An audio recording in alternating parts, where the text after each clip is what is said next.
There were a couple of items in the news last week that caught my attention. The first was the political storm about the extent to which the intelligence services should have access to information on the internet, particularly emails. And the second was the fact that many terrorists seem to be using social media as a means of communication. And what it raised for me was the whole question of our internet security, and particularly our personal security, and against those who want to harm us by maybe hacking into our computers, and linked to that, wanting to perpetrate some sort of financial fraud. This subject is a huge one, and it was brought home to me again very recently in the case of a relative who was conned out of giving her personal details of all her bank accounts to a very smooth sounding spokesman on the telephone, who called her trying to sell her some security for her computer system against the very thing that he was perpetuating. She was concerned that it might be a con, so she took down all the details and then phoned back the number that she'd been given. Of course, it was a false number. Ended up giving away all her details and of course had to spend the next few days contacting all her banks and credit cards to cancel them. It was very upsetting. So there are a few simple steps that we can all take to prevent this sort of thing happening to us. The first one is very simple. Make sure your computer has some sort of antivirus software and make sure you keep it up to date. Some of the major computer programs that you may have on your system, like Adobe Acrobat or some of the Microsoft systems, send out updates regularly. And as long as they do look like they're genuine, you should always update, because these tend to fix bugs and also have antivirus type programs in them. Do be very careful what information you give out on the phone. Generally, never ever give your passwords to anyone or your email address.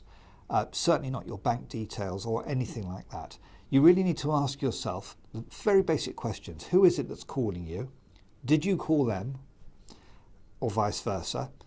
And is it someone you know?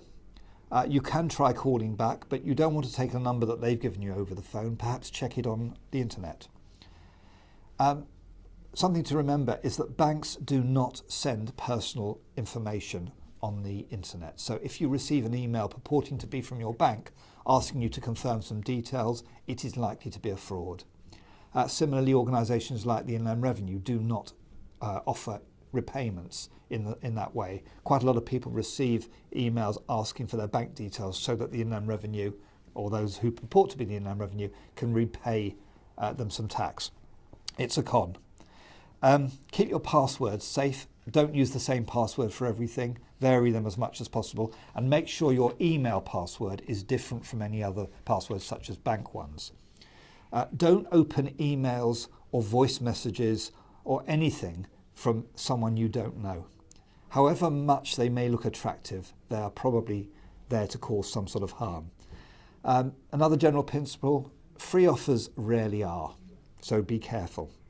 Be particularly careful on social networking sites. Your date of birth, your mobile phone number, your email address are exactly the sort of things that those who want to commit identity fraud really love. Regularly check your bank statements. Whether you receive paper statements or you check online, make sure there are no suspicious items on there. I've heard recently of a number of cases where banks have successfully refused to repay people because the banks considered that they were careless in allowing transactions to go through. And a final, slightly more light-hearted one is be careful what you put in your dustbins. People are still prone to go around looking in dustbins for things with your name and address on there. So whilst you don't want to be over nervous about these issues, a healthy scepticism towards those who are contacting you, whom you may not know, is always worth having.